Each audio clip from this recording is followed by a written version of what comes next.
거룩한 주일에 우리에게 주신 하나님의 말씀은 신약성경 마태복음 1장 말씀입니다. 마태복음 1장 18절부터 25절까지의 말씀입니다. 신약성경 1면에 있습니다. 하나님의 말씀 한 절씩 교독하여 받겠습니다. 예수 그리스도의 나심은 이러하니라.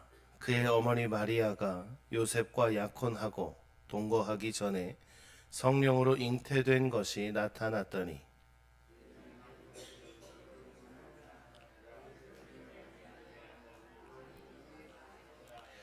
이 일을 생각할 때에 주의 사자가 현몽하여 이르되 다윗의 자손 요셉아 내 아내 마리아 데려오기를 무서워하지 말라. 그에게 잉태된 자는 성령으로 된 것이라.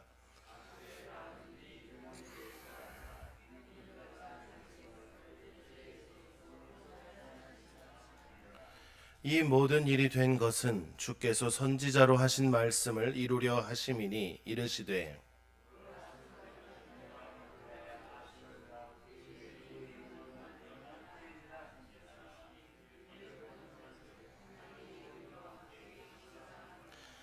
요셉이 잠에서 깨어 일어나 주의 사자의 분부대로 행하여 그의 아내를 데려왔으나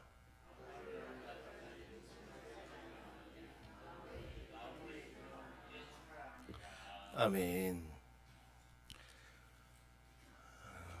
소설 파이 이야기라는 제목의 소설을 원작으로 한 라이프 오브 파이라는 영화가 있습니다. 꽤 오래전에 개봉한 영화인데 그 영화의 줄거리는 대략 이렇습니다. 주인공 파이의 가족들은 인도에서 동물원, 그러니까 서커스단을 하는 가족이었는데 상황이 어려워져서 이 모든 동물들을 다 데리고 이민을 떠나기 위해 커다란 화물선에 몸을 싣습니다. 그런데 이렇게 이민을 떠나는 도중에 큰 풍랑을 만나게 되고 그 거대한 화물선은 침몰하게 됩니다. 그래도 거기서 주인공 파이라는 이 사람은 가족을 다 잃고 모든 것을 잃었지만 그래도 구명정 위에서 그의 생명을 건질 수는 있었습니다. 드넓은 태평양 한복판에 구명선 한 척에 홀로 남겨져서 야 이제 어떻게 살아야 하나 라고 했는데 그때 보니 구명정에는 몇 마리의 동물들이 있었고 그냥 동물들이면 그래도 살만할 것 같은데 그 안엔 커다란 벵골 호랑이 이름도 있는 리처드 파커라는 벵골 호랑이 한 마리가 함께 타고 있었습니다. 이제 고민이 되죠. 같은 배에 타고 있으면 호랑이에게 잡혀 먹어 죽거나 아니면 호랑이를 피해 배 밖으로 나가면 물에 빠져 죽거나 하는 절체절명의 상황에 있었습니다. 그리고 나서 영화의 한 장면을 보면 호랑이를 구명선에 태우고 파이는 저 물밖에 나뭇가지 몇 개 뗏목에 의지해서 그렇게 바다 한가운데 떠 있는 장면들도 있습니다. 언제 죽을지도 모르는 오히려 죽는 것이 당연할 것 같았던 그 상황 속에 주인공은 밤마다 외치죠. 엄마 아빠를 찾기도 하고 왜 나를 그가 믿는 신에게 여기다 내버려뒀냐고 막 외쳐댑니다. 이해할 수도 없는 상황이고 대체 이건 뭐라고 설명할 수도 없는 삶의 상황, 내가 어디로 가야 할지 망망대해에 정말 그 방향조차 잃어버린 시간 속에 그 주인공은 그 호랑이 한 마리와 생존을 이어갑니다. 물론 결국에는 그 호랑이는 무추로 떠나게 되고 주인공 파이는 구출되게 되지만 그 상황 속에 여러 대사들이 있는데 이런 대사가 있습니다. 신이 나의 고통을 외면한다고 생각했지만 아니었습니다. 신은 나를 늘 지켜보고 있었던 겁니다. 라는 대사가 있습니다. 물론 이 영화가 기독교 영화가 아니기 때문에 그가 이야기했던 신은 하나님이 아닐 수 있습니다. 그러나 그가 그 상황 속에서 구조되고 나서 그가 그간에 겪었던 그 상황들을 돌아보니 그는 혼자가 아니었다라는 것이죠. 그가 그러면 그 망망대해 속에서도 살아남을 수 있었던 이유는 뭘까라고 찾아보면 오히려 그와 함께 타고 있던 호랑이가 그 이유가 되었다라는 겁니다. 두려움, 오히려 호랑이가 타고 있다는 그 두려움이 파이라는 그 주인공이 계속 긴장하고 있게 만들었던 거죠. 그래서 이런 대사도 있습니다. 아마 실제 위험한 것보다 두려움으로 인한 공포감의 크기가 더 크지 않았겠는가라는 이야기도 합니다. 분명 호랑이는 그의 삶의 한순간에, 위기의 순간에 그를 위태롭게 하고 괴롭게 하는 존재였습니다. 하지만 그 호랑이는 그를 포기하지 않게 하고 오히려 호랑이를 주목하게 하면서 자기가 계속 깨어있게 하는 이유가 되었다라는 것이죠. 그리고 마지막쯤에 혼자라고 느꼈던 시간에 오히려 더 강력한 동행이 있었다라고도 이야기합니다. 사랑하는 성도 여러분, 여러분이 살아오는 인생의 여정 속에 때로 그것을 인생의 항해라고 이야기한다면 우리도 그런 바다에서 모든 것을 다 잃어버리고 혼자 남겨진 것처럼 느껴질 때가 많이 있는 것 같습니다. 도저히 사람의 생각으로 나의 경험으로는 설명할 수도 없는 일 앞에서 흔들릴 때가 있습니다.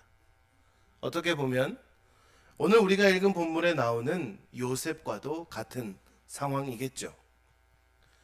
하지만 오늘 하나님의 말씀은 우리에게 이렇게 말씀하십니다. 임마누엘의 하나님이 우리와 함께 계신다라는 것이죠. 때로 우리가 느끼지 못하고 내 눈으로 보지 못해도 그 하나님은 이미 우리의 시간 속에 함께하고 계신다라는 것입니다. 내 삶이 어려운 가운데 있을지라도 나는 결코 혼자가 아니다라는 그 마음과 그 믿음을 우리에게 주고 계시는 것이죠. 오늘은 대림절 넷째 주일입니다. 그래서 대림절 첫 번째 주일부터 지난주까지 3주 동안 어떻게 보면 흩어져 있는 퍼즐 조각을 맞추어 보는 것 같기도 했습니다. 하나님의 역사들을 하나하나 맞추어 보고 하나님이 어떻게 우리와 함께 하셨지를 찾아보는 거였죠. 첫 번째 주 다니엘의 그 세 친구의 이야기를 통해서 드디어 개입하시는 하나님을 만났습니다. 그 7배나 뜨거운 풀무불 속에서도 3명이 아닌 4명으로 보이는 그 상황, 하나님이 그들과 함께 그 불 속에 임하셨던 그 상황, 그 드디어의 그 상황을 우리는 만났습니다. 그리고 두 번째 주에는 측량줄을 잡고 계시는 그 미래의 그 날, 그 하나님을 우리는 만났습니다. 그리고 지난주에 과거의 역사 속에서도 우리를 구원해 주셨고 건전해 주셨던 그때 계셨던 하나님을 우리는 기억했습니다. 과거와 현재, 미래, 서로 다른 시간들의 조각들이 이제 오늘은 하나로 맞추어지는 것 같습니다.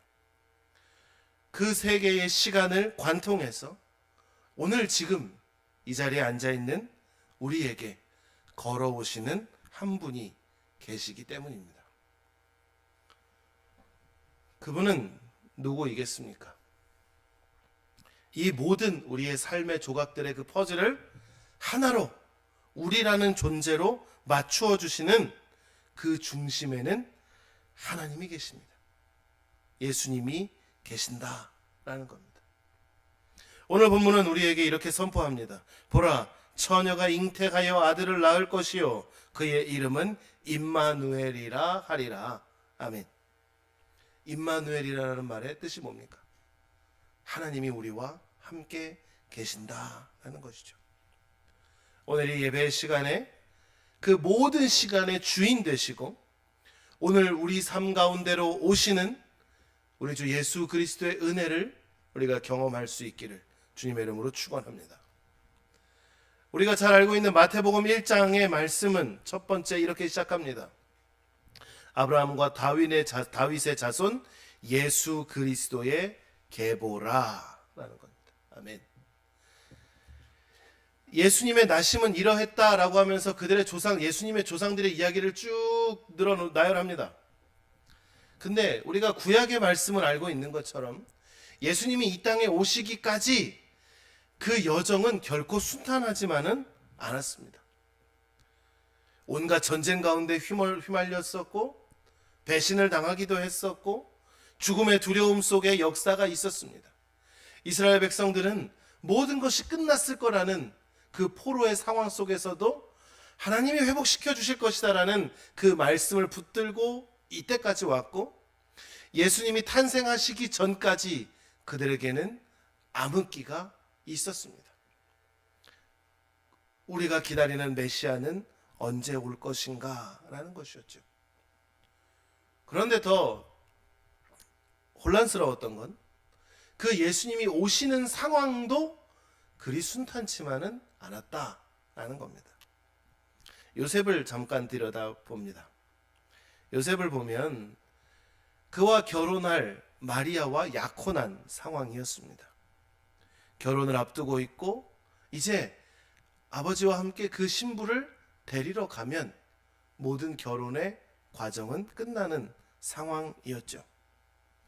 그래서 신부를 데리러 가는 그 날만을 손꼽아 기다리고 있는데 청천벽력 같은 소식이 그에게 들려옵니다.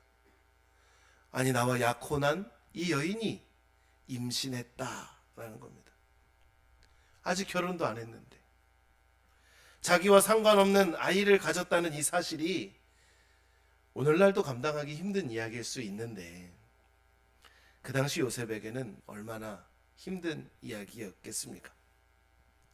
말로 형용할 수 없는 배신감이 들었을 것이고, 그로 인해 내가 당하게 될 손가락질이나 사람들의 여러 수군거림 속에 수치심도 밀려왔을 것 같습니다.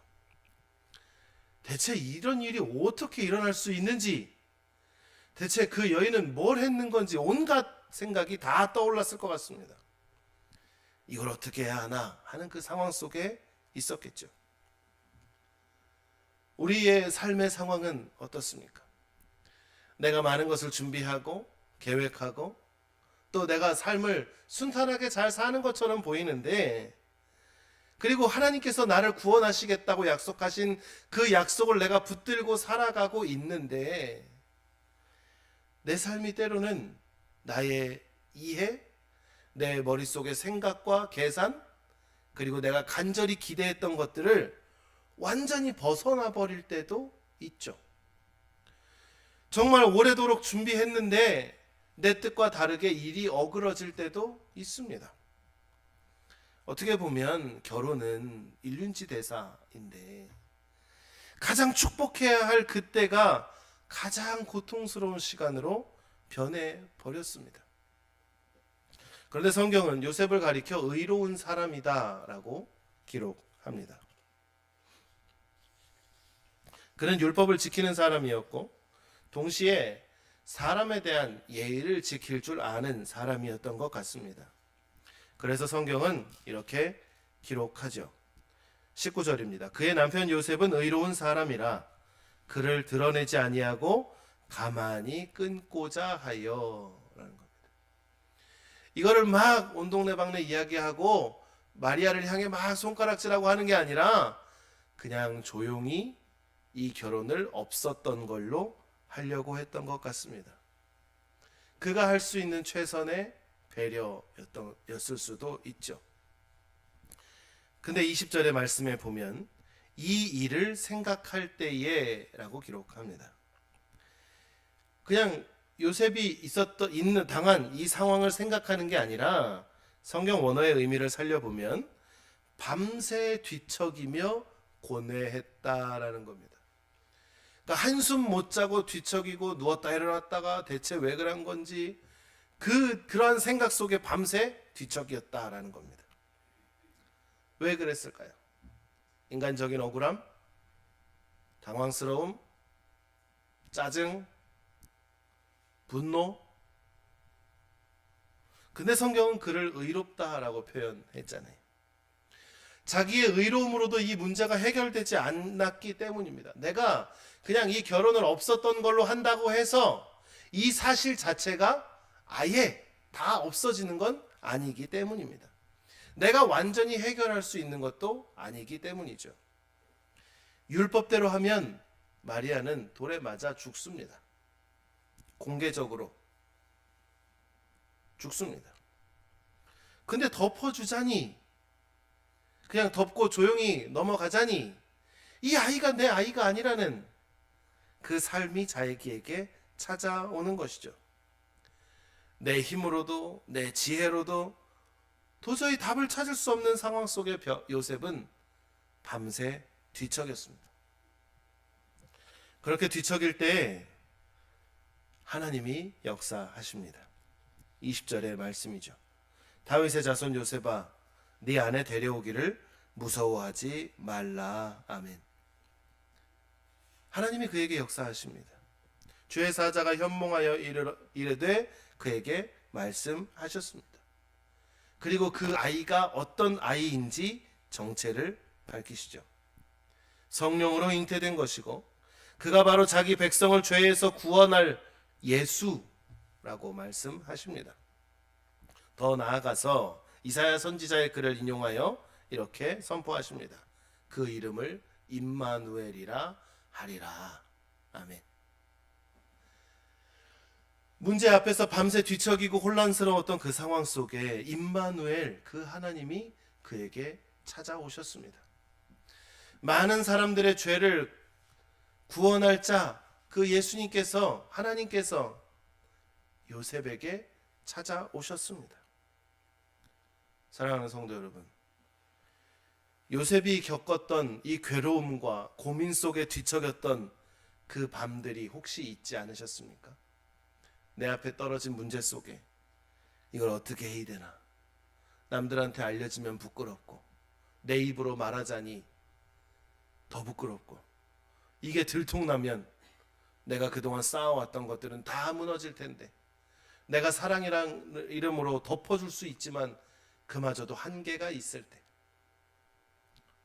위로도 아래로도 좌로도 우로도 앞으로도 뒤로도 그 어디로도 피할 수 없는 상황이 우리에게 있지 않았습니까? 밤새 뒤척이고, 때로 어떤 이들은 그러한 고민들이 공황이라는 상태로 나타나기도 합니다. 내가 계획했던 대로 내 인생이 흘러가지 않을 때, 내가 믿었던 사람이나 상황이 흔들릴 때 우리는 이렇게 하나님께 묻습니다.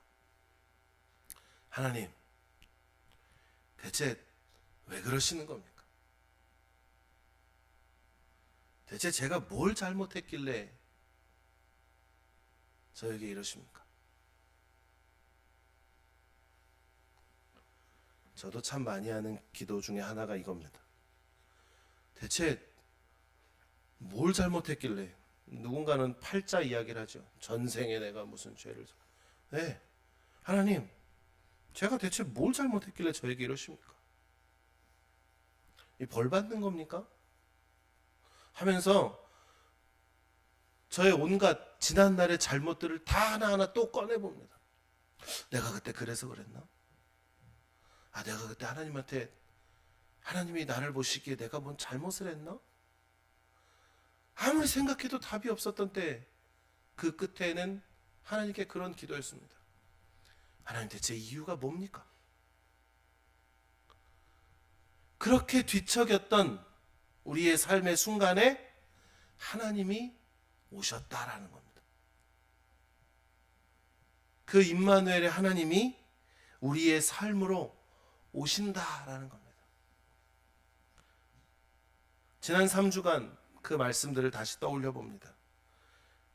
다니엘의 세 친구가 풀무 속에 있을 때 찾아오셨던 하나님, 미래의 심판과 구원의 그 날을 측량줄을 들고 준비하셨던 하나님, 과거의 역사 속에 그들을 구원하셨던 하나님,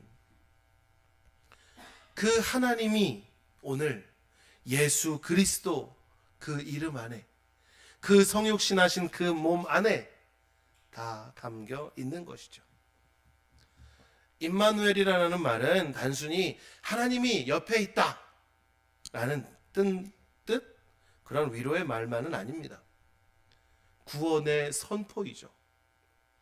영원하신 하나님이 유한한 인간의 그 시간 속으로, 그것도 가장 비참하고 혼란스러운 문제의 한복판으로 뚫고 들어오셨다는 겁니다.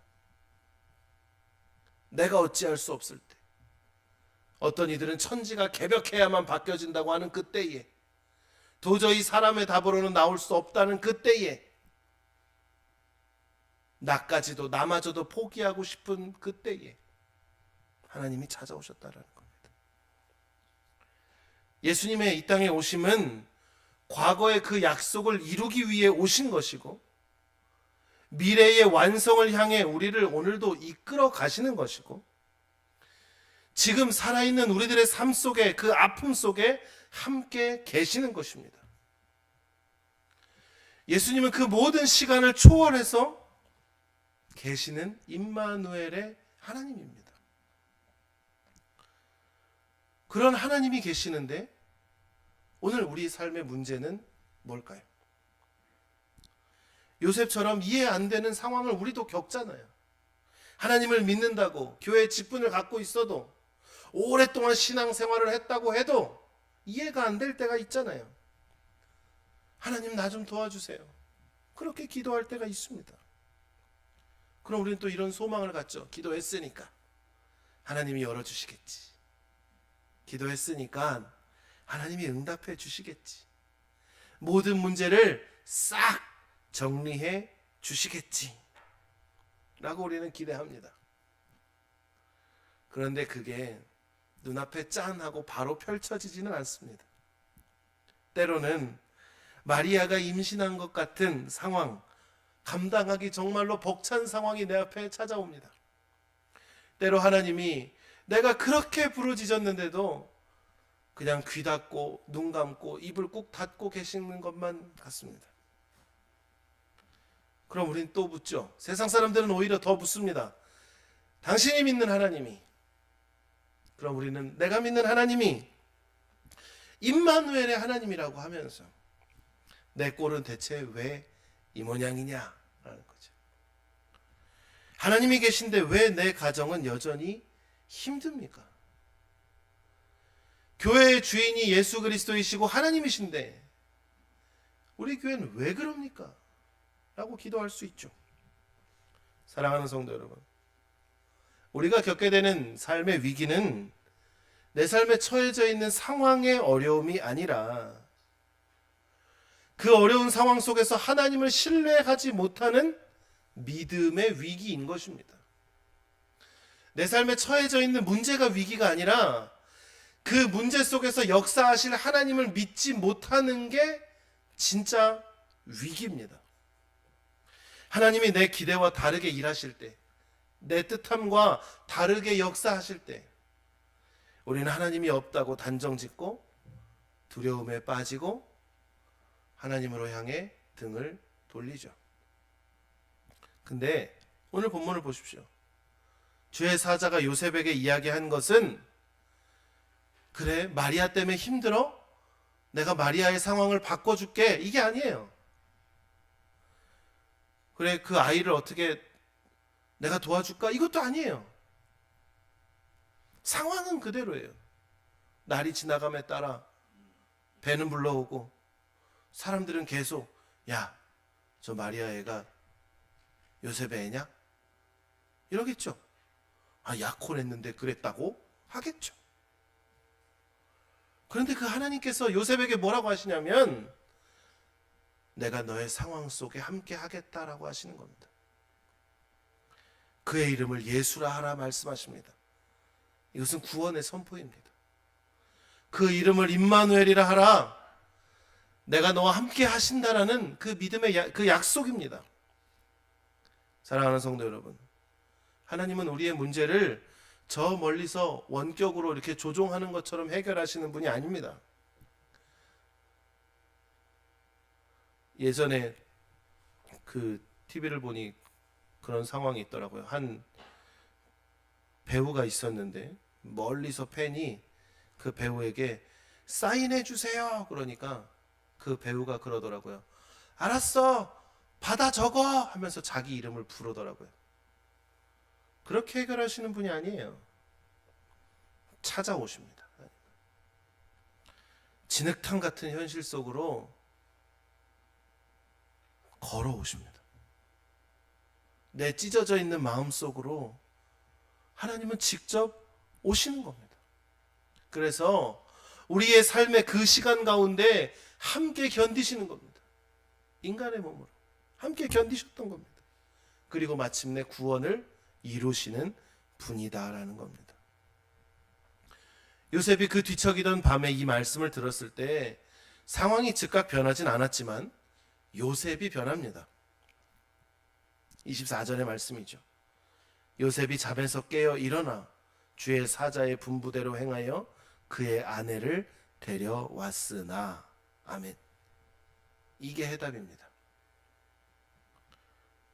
이해가 되어서 데려온 게 아니에요. 아, 그렇겠구나. 이해하지 않아요. 주의 사자가 분부한 대로 그는 그저 순종했을 뿐입니다. 상황이 좋아져서 순종한 게 아니에요. 하나님이 함께 하신다라는 그 약속 하나 붙들고 이해는 안 되지만 그 현실을 받아들인 것이죠. 여러분, 남들 보고 사랑하라고 하지 마십시오. 내가 먼저 사랑하면 되는 겁니다. 남들에게 너는 왜 그러니라고 하기보다 내가 먼저 안 그러면 되는 것이죠. 세상이 사랑이 없다고 말하기 전에 그 말하는 나의 입술을 닫고 내가 먼저 사랑하면 되는 겁니다. 여러분, 세상을 바꾸려면 뭐부터 해야 될까요? 내가 먼저 바뀌면 되는 겁니다. 이 놈의 동네는 왜 이렇게 더러워? 라고 말하기 전에 내가 길 가다 쓰레기를 안 버리면 되는 것이고요. 내가 침 안 뱉으면 되는 겁니다. 요셉이 그랬습니다. 하나님 이거 해주셔야 문제가 해결되는 거 아닙니까가 아니라 네 하나님, 내가 그렇게 하겠습니다 라는 것이죠. 그 상황을 받아들이고 나부터 결단한 것입니다. 이 믿음의 순종과 결단이 우리에게 있기를 주님의 이름으로 축원합니다. 대림절 마지막 주일, 또 며칠 후면 우리는 성탄절을 맞이하게 됩니다. 임마누엘의 하나님으로 오신 그 예수님께서 우리에게 세 가지를 요청하십니다. 첫 번째로 두려워하지 마십시오. 요셉에게 무서워하지 말아라 라고 하신 주님이 오늘 우리에게 말씀하십니다. 미래를 아는 사람은 아무도 없습니다. 용한 점쟁이라고 해도 과거는 잘 맞춰도 미래를 정확하게 아는 점쟁이는 없습니다. 풀리지 않는 문제 때문에 두려워하지 마십시오. 이렇게 해도 안 풀리면 그 문제는 내가 풀 수 없는 겁니다. 선생님한테 찾아가서 물어봐야 되는 겁니다. 하나님이 모르고 계신 게 아닙니다. 여러분, 하나님은 우리의 머리털 끝 하나까지도 다 헤아리시는 분이라고 아시잖아요. 그런 하나님은 내가 인정하고 싶지 않은 것들도 다 알고 계신다라는 겁니다. 여러분, 하나님이 실수하신 것 같으세요? 에이, 하나님이 잠깐 놓쳤겠지. 하나님 그러시지 않습니다. 하나님은 지금 우리의 삶의 그 상황 한복판에 함께 하시고 지금 나의 문제의 상황 속으로 한 걸음 한 걸음 오고 계십니다. 둘째로, 그런 예수님을 나의 삶으로 데려오십시오. 모셔오십시오. 요셉이 마리아를 아내로 데려온 것처럼 여러분의 삶의 자리로 예수님을 데려오십시오. 아, 예수님이 내 삶에 와야 되는 거 아닙니까? 아니, 문도 안 열어주는데 어떻게 예수님이 들어옵니까? 내 문제의 그 속에 그 문을 여십시오. 문제를 꽁꽁 뒤집어 싸매고 있으면서 하나님 여기에 와서 해결해 주세요가 아니라 그 문제의 문을 기도로 여십시오. 직장 속에서도 갈등이 생길 수 있죠. 남모를 질병과 말할 수 없는 내 가정의 문제 속에 예수님을 부르십시오. 주님, 이해할 순 없는데 주님이 여기 계심을 믿습니다. 주님이 내 인생의 주인이심을 고백하는 우리가 되어지기를 소망합니다. 끝으로 임마누엘의 그 이름을 끝까지 붙드십시오. 임마누엘의 하나님은 어제 왔다가 다음에 오시는 분이 아닙니다. 이미 2000년 전에, 아니 태초부터 우리와 함께 하신 하나님은 지금도 우리와 함께 하십니다. 내 감정보다, 내 상황보다, 내 지식보다 하나님의 약속을 더 신뢰하시기를 간절히 소망합니다. 여러분, 하나님이 함께 하시면 되는 겁니다. 하나님이 함께 하면 안 되는 건 없습니다. 지금 안 되는 것처럼 보이지만 안 되는 건 없습니다. 사랑하는 성도 여러분, 예수님은 우리의 모든 삶의 그 시간 속에 오십니다. 내가 혼자 울었던 정말 남부끄러운 그 상황 속에, 괴로움 가운데, 때로는 인적이 드문 곳에 차를 세우고 운전대를 붙잡고 소리치며 울었던, 아무도 없는 본당에 와서, 예배당에 와서 그렇게 무릎 꿇고 찬양으로 소리 지를 수밖에 없었던 그때에도 하나님은 함께 하셨습니다. 어찌 될지 모르는 내 미래의 이 앞날에도 주님은 함께 하여 주실 것을 믿습니다. 그걸 붙드는 게 바로 대림절입니다. 그리고 무엇보다 오늘 예배하는 이 자리에 주님이 함께 하심을 믿습니다. 임마누엘의 그 믿음을 가지고 이제 얼마 남지 않은 2025년을 하나님이 나와 함께 하심을 감사합니다 라는 이 마음으로 마무리하고, 또 다가오는 새해를 그 하나님과 동행할 수 있기를 주님의 이름으로 축원합니다. 기도하겠습니다. 임마누엘의 하나님, 하나님의 그 이름을 할렐루야 찬양합니다. 나의 모든 상황 속에, 나의 모든 시간 속에, 나의 모든 문제 속에 함께 하신 하나님, 내가 찾아가기도 전에 나에게로 이미 오셨고 내가 사랑하기도 전에 이미 나를 사랑하신 하나님,